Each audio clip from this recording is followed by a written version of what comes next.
পৃথিবীর সবচেয়ে মূল্যবান ধাতুগুলোর মধ্যে একটি হলো সোনা। কিন্তু যখন কোনো দেশের অর্থনীতি বিপদে পড়ে, যখন শেয়ার মার্কেটে ধস নামে কিংবা কাগজের টাকার দাম কমতে শুরু করে, তখন এই সোনায় হয়ে ওঠে যে কোনো দেশের সবচেয়ে বড় রক্ষা কবচ। আগের ভিডিওতে আমরা জেনেছিলাম সারা বিশ্বের কোন দেশের কাছে সবচেয়ে বেশি সোনা রয়েছে, কিন্তু আজ আমরা একটা ভিন্ন এবং অত্যন্ত কৌতূহলীপূর্ণ বিষয় জানব। আজ আমরা আপনাদের জানাবো বিশ্বের এমন টপ 10টি মুসলিম দেশের কথা, যাদের সেন্ট্রাল ব্যাংকে রাখা আছে টন টন সোনা। এই দেশগুলো খুব ভালো করেই জানে যে শুধুমাত্র তেল বা গ্যাসের উপর ভরসা করে অনন্তকাল টিকে থাকা যাবে না। ভবিষ্যতের সুরক্ষার জন্য তারা এই নীরবে গড়ে তুলেছে বিশাল সমস্ত সোনার পাহাড়।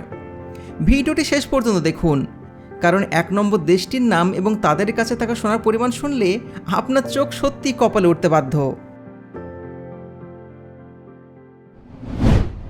নাম্বার 10, সংযুক্ত আরব আমিরাত বা ইউএই। দুবাইকে এমনিতে বলা হয় সিটি অফ গোল্ড বা সোনার শহর। সারা বিশ্বের মানুষ দুবাই বেড়াতে যায় ট্যুরিস্ট হিসাবে বা সোনা কিনতে। তবে আমরা আজ কথা বলছি দেশটির সরকারে থাকা রিজার্ভের বিষয়ে। আমিরাতের সেন্ট্রাল ব্যাংকে নিজস্ব ভল্টে জমা রয়েছে প্রায় 75 টন সোনা। তেলের বিপুল মজুদ এবং পর্যটন শিল্পে রমরমা থাকা সত্ত্বেও আমিরাতের সরকার তাদের অর্থনীতিকে যে কোনো বিশ্বব্যাপী সংকটের হাত থেকে বাঁচাতে প্রতিদিন তাদের সোনার পরিমাণ বাড়িয়ে চলেছে। নাম্বার 9, কাতার। মধ্যপ্রাচ্যের ছোট কিন্তু অত্যন্ত ধনী দেশ হলো কাতার। সাইজে ছোট হলে কি হবে, এদের সম্পদের পরিমাণ আক্ষরিক অর্থেই মাথা ঘুরিয়ে দেওয়ার মতন। কাতারের কাছে বর্তমানে প্রায় 106 টন সোনা জমা রয়েছে। কাতার বিশ্বের অন্যতম বৃহৎ প্রাকৃতিক গ্যাস রপ্তানিকারক দেশ। শুধুমাত্র গ্যাসের উপর নির্ভরশীল না করে তারা তাদের বিপুল মুনাফার একটা বড় অংশ দিয়ে সোনা কিনে নিজেদের সেন্ট্রাল ব্যাংকে ভরিয়ে রেখেছে।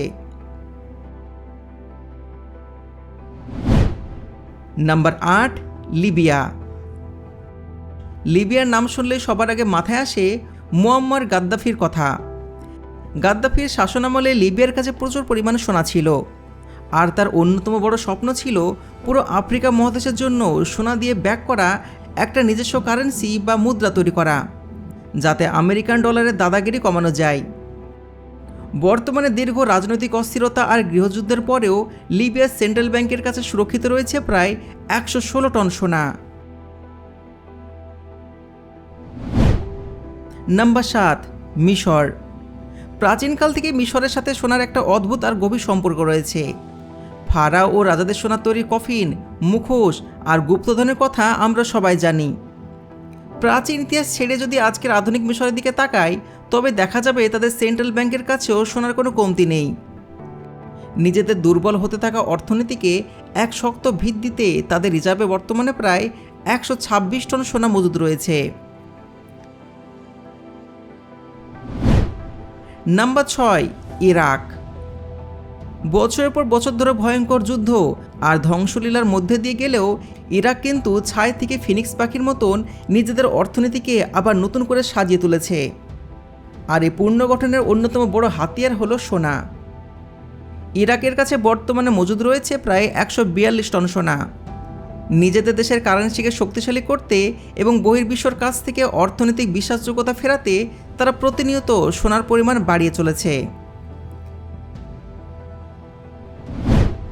Number 5, Algeria.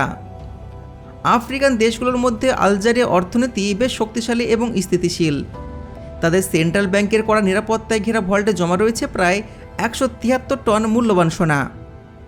গত কয়েক দশক ধরে কোনো রকম তাড়াহুড়ো না করে তারা এই সোনা খুবই যত্ন সহকারে জমিয়ে রেখেছে, যা আজকের দিনে তাদের দেশের অর্থনীতির নিরাপত্তার একটা বিশাল বড় গ্যারান্টি হিসেবে দাঁড়িয়েছে। Number 4, Kazakhstan. এই দেশটি শুধুমাত্র আয়তনে বড় নয়, প্রাকৃতিক সম্পদেও ভরপুর। কাজাকিস্তান নিজের দেশে প্রচুর সোনা উত্তোলন করে, আর সবচাইতে বুদ্ধিমানের কাজ হলো সে উত্তোলিত সোনার একটা বড় অংশ তারা বিদেশে বিক্রি না করে নিজেদের সেন্ট্রাল ব্যাংকে জমা রাখে। বর্তমানে তাদের কাছে মজুদ রয়েছে প্রায় 190 টন সোনা, যা তাদের মধ্য এশিয়ার অন্যতম সুপার পাওয়ারে পরিণত করেছে। তালিকায় 3 নম্বরে রয়েছে বিশ্বের অন্যতম প্রধান তেল উৎপাদনকারী দেশ সৌদি আরব। আমরা সবাই জানি সৌদি আরবের প্রধান শক্তির উৎস হলো পেট্রোডলার। তবে তারা ভবিষ্যতের কথা ভেবেই ভীষণ 2030-এর আওতায় নিজেদের অর্থনীতিকে তেলের উপর থেকে সরিয়ে বহুমুখী করার আপ্রাণ চেষ্টা করছে। আর এই পরিকল্পনার অংশ হিসাবে সৌদি আরবের রিজার্ভে বর্তমানে মজুদ রয়েছে প্রায় 323 টন সোনা।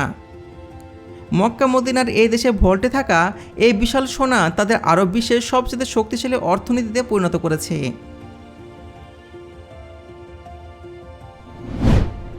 Number 2, Uzbekistan.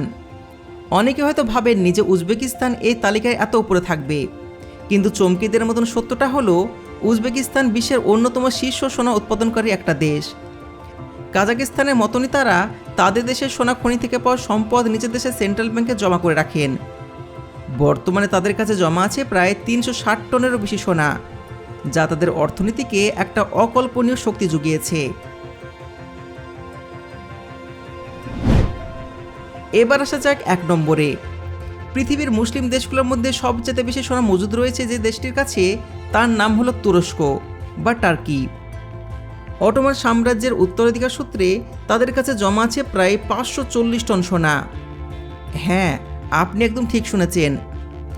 তুরস্কের অর্থনীতিতে বেশ কয়েক বছর ধরে অনেক ওঠানামা দেখা গিয়েছে। মুদ্রাস্ফীতি বা ইনফ্লেশন অনেক বেড়ে গিয়েছিল, আর এই মুদ্রাস্ফীতির হাত থেকে দেশকে বাঁচাতে এবং নিজেদের কারেন্সি লিরাকে সুরক্ষিত করতে তুরস্কের সেন্ট্রাল ব্যাংক প্রচুর পরিমাণে সোনা কিনে নিজেদের ভল্ট ভরিয়ে তুলেছে। এছাড়া তুরস্কের সাধারণ মানুষের কাছেও বিপদের দিনের জন্য সোনা জমানোর একটা বিশাল সংস্কৃতি রয়েছে। বন্ধুরা, এটাই ছিল বিশ্বের সবচেয়ে বেশি সোনা থাকা 10টি মুসলিম দেশ। এই দেশগুলো আজ পুরো বিশ্বকে প্রমাণ করে দিয়েছে যে আধুনিক বিশ্বে টিকে থাকতে হলে শুধু মাটির তলার তেল বা গ্যাস নয়, সোনার মতন স্থায়ী এবং নির্ভরযোগ্য সম্পদ কতটা প্রয়োজন। আপনাদের কি মনে হয় আগামী দিনে কি বিশ্ব অর্থনীতিতে কাগজের টাকার চাইতে সোনার দাম সবচেয়ে বেশি হবে? আপনাদের মতামত নিচে কমেন্টে অবশ্যই জানাবেন। আজ এ পর্যন্তই। ভালো থাকবেন।